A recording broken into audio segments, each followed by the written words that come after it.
صلی وعلی آل سیدنا محمد وعلیہ وسلم۔ السلام علیکم۔ آج ہمارا مرحوم سید طریقت عباس باپو چشتی کی زیارت کی مجلس میں جمع ہوئے۔ یہ آپ جانتے بھی ہیں، پہچانتے بھی ہیں، ہمارے عباس باپو چشتی جو رتن بھائی مسجد کے صدر ہے، اور انہوں نے جو کام کیا مسجد کے اندر قابل تعریف ہے۔ کل بھی نفل نماز پڑھائی گئی رتن بھائی مسجد میں، اور یہاں یہ مدرسہ ہے حبیبیہ چشتیہ میں بھی آج پروگرام رکھا گیا ہے درود شریف کا اور پھر تقریر کا، اور ابھی عصر کے بعد بھی رتن بھائی مسجد کے جماعتی بھائی درود شریف کا پروگرام رکھا گیا، اور ان کی بخشش کے لیے دعا کی گئی۔ ابھی انشاءاللہ تیسرا پروگرام ہے۔ اب ایک اور پروگرام جو بتوا مسجد میں ہمارے محترم جناب حاجی عبدالقادر صاحب قبلہ عشاء کی نماز کے بعد ایک پروگرام ہوگا درود شریف کا ختم۔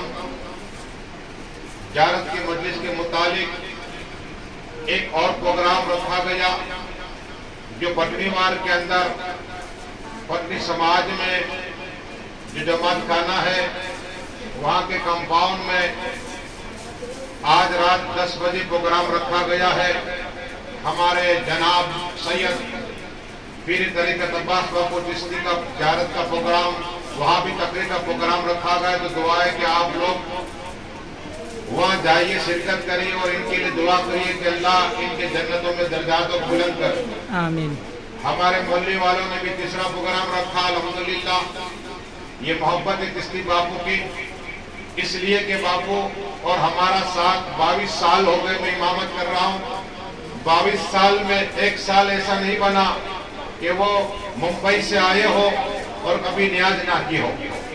ہر ایک کو نیاز، جب بھی آتے تو نیاز کا پروگرام رکھتے۔ کبھی سرکار غوث اعظم دستگیر محبوب سبحانی قطب ربانی سید سید عبدالقادر کی نیاز ہوتی، کبھی سلطان ہند غریب نواز کی نیاز ہوتی۔ بتانا یہ ہے کہ انہوں نے ہر سال سبھی کو کھانا کھلایا۔ یہ جذبہ تھا۔ جماعتی بھائی ہمارے حاجی اقبال بھائی بھی ان کی شرکت کی تھی، ہمارے حاجی یوسف صاحب نے بھی ہمارے عرفان باپو کو فون کیا، اور بات یہ ہے کہ ان کے جو بیٹے عرفان باپو بھی بہت مسیح خدمت کر رہے، اور ایک جو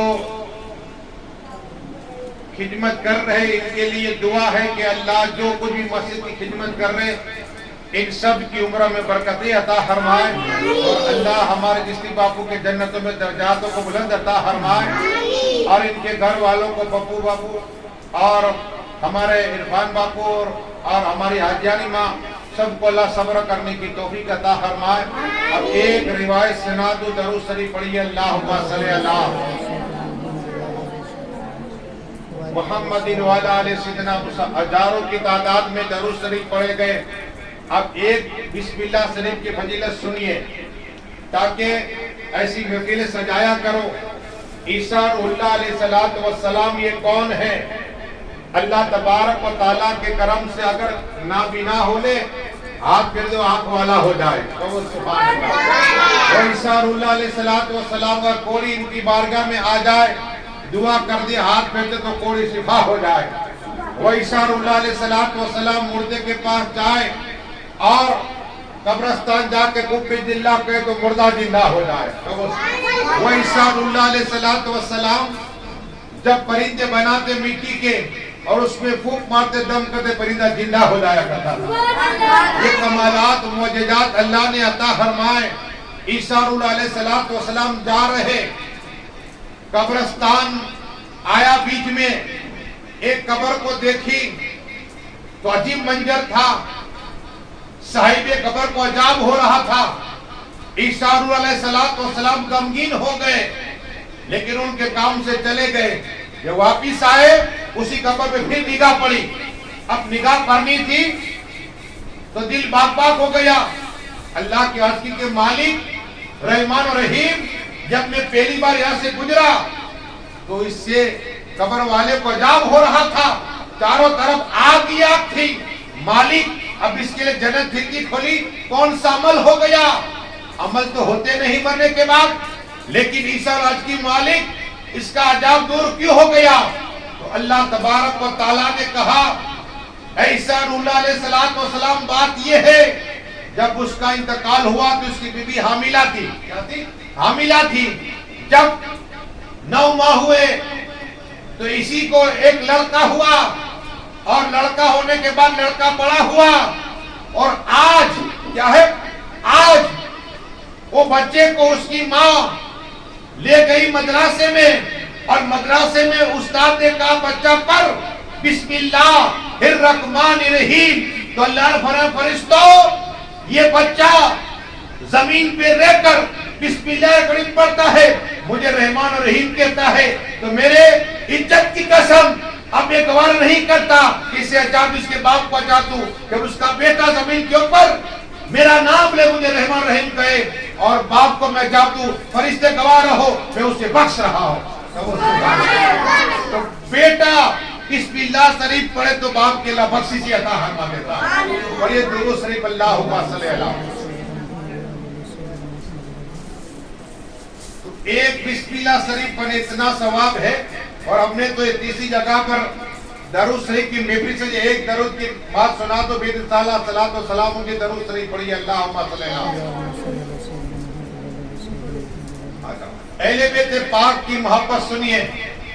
حضرت عبداللہ فرماتے ہیں کہ جس کے دل میں اب جس کی باپ کو اہل بیت پاک ہے، رسول پاک کی اولاد ہے، تو آقا فرماتے صلی اللہ علیہ وسلم نبی اور آل نبی کی محبت ایک لمحہ یا ایک گھنٹہ یا ایک دن کی، جسے بھی محبت ہوتی ہے نا نبی سے اور ان کی آل سے، تو اللہ 1 سال کی نفل کا ثواب عطا فرماتا ہے.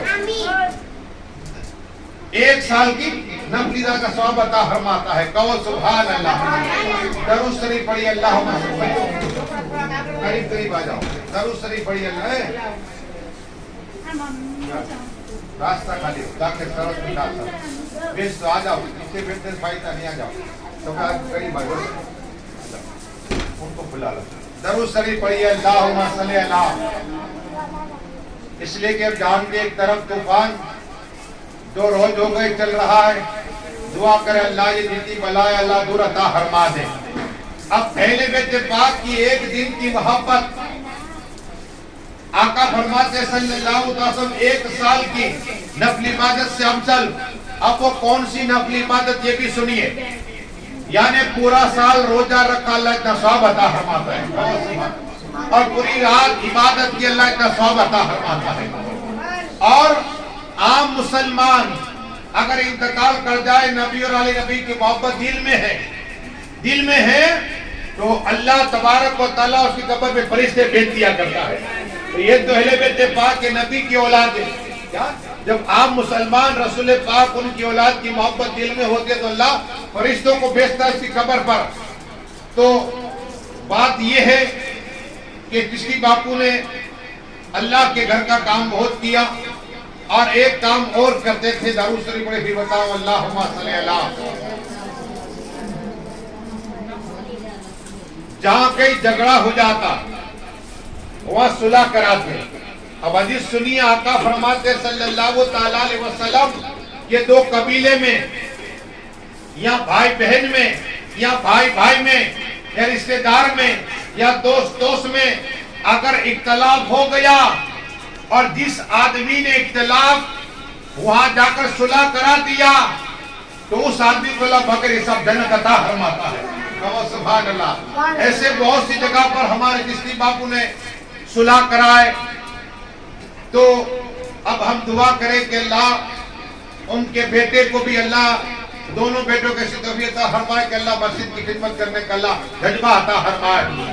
اس لیے کہ 22 سال ہوئے میں ان کے ساتھ میں رہا، لیکن جب بھی آئے تو پہلی بات کہے کہ مولانا صاحب پنکھے کا کیا حال ہے، اور ہمارے یوسف بھائی مجھے بتایا کہ میں نے کہا تھا کہ ایک پنکھا ذرا سلو چل رہا ہے تو چشتی باپو نے تمام پنکھے کو نئے بنا دیا. کہا وہ سبحان اللہ. کہا سب کو چینج کر ڈالو. ایسا جذبہ تھا. 1000 روپے نہیں لاکھوں روپے کا مسجد. اور آقا فرماتے کہ جو اللہ کے گھر کو آباد کرتا ہے اللہ اس کے گھر کو آباد کر دیتا ہے. اور جو مسجد سے محبت کرتا ہے نا اللہ اسے جنت عطا فرماتا ہے. جنت عطا فرماتا ہے. اب وقت مختصر ہے. دعا کرے کہ مالک جو کچھ بولا گیا سب سے پہلے احمد مصطفیٰ محمد مصطفیٰ صلی اللہ علیہ وسلم کی بارگاہ میں نذرانہ پیش کرتے تو قبول عطا فرما. اور ہمارے خاص کر کے چشتی باپو کی مولا جو کچھ پڑھا گیا اسے پڑھنے کا ثواب عطا فرما. ان کی قبروں کو وسیع عطا فرما. ان کی قبر پہ رحمت کی بارش عطا فرما. اور صبح قیامت ان کی قبر پاک پہ نور کی بارش عطا فرما. اور کہ انہیں شفاعت نصیب عطا فرمانا. انہیں بنا حساب اور کتاب جنت الفردوس میں اعلیٰ السلام مقام عطا فرما. گھر والوں کو ہمارے حاجیانی ماں اور ہمارے پپو بھائی اور ہمارے عرفان بھائی کو بھی مولا صبر کرنے کی توفیق عطا فرما. جتنے گھر والے رشتہ داروں کو اللہ سب صبر کرنے کی توفیق فرما. اور سب کی عمر میں برکتیں عطا فرما. سب کی روزی میں برکتیں عطا فرما. مولا جہاں جہاں پروگرام ہوئے مسجدوں میں نماز پڑھی گئی اور بھی دروس ختم رکھا گیا. اور مولا ابھی یہاں پروگرام میں اور 2 پروگرام ہونے والے ہیں. مولا جو شرکت کرے مولا سبھی کی جائز تمنا پوری عطا فرما. سبھی کی عمر میں برکتیں عطا فرما. سبھی کی روزی میں برکتیں عطا فرما. اور سبھی کو مکہ مدینہ صرف جانے کا موقع عطا فرما. یا اللہ ہم سب کے ماں باپ کی بخششی عطا فرما. جن کے ماں باپ حیات ان کی عمر میں برکتیں عطا فرما. بیمار ہے تو شفائے کاملہ عطا فرما. اور انتقال کر چکے تو کروٹ کروٹ جنتوں میں درجات کو بلند عطا فرما. یا اللہ پنجتن کے صدقے توسل میں ہم گنہگاروں کی دعاؤں کو قبول عطا فرما. ان اللہ و ملائکتہ یصلون علی النبی یا ایھا الذین آمنوا صلوا علیہ وسلم تسلیما. اللہم صل علی سیدنا محمد و علی آل سیدنا محمد و آلہ وصحبہ وسلم. اب یہ تیسرا پروگرام پورا ہوا اور اب ایک پروگرام اور ہے جو مجمع مسجد میں عشاء کی نماز کے بعد ہوگا. اور اس کے بعد ایک پروگرام اور ہے جو عشاء کے بعد 10 بجے وہاں پٹی جماعت خانے میں زیارت کا پروگرام تقریر رکھا ہے. دعا کرے مولا جو کچھ بھی شرکت کرے جو اس کی محنت پسند کی مولا قربانی پہ سب کی قربانی کو قبول عطا فرما. دعا ہے کہ مالک جتنے لوگ آئے سبھی کی جائز تمنا پوری عطا فرما. آخر دعوانا صلاح پر کھڑے ہو جائیے.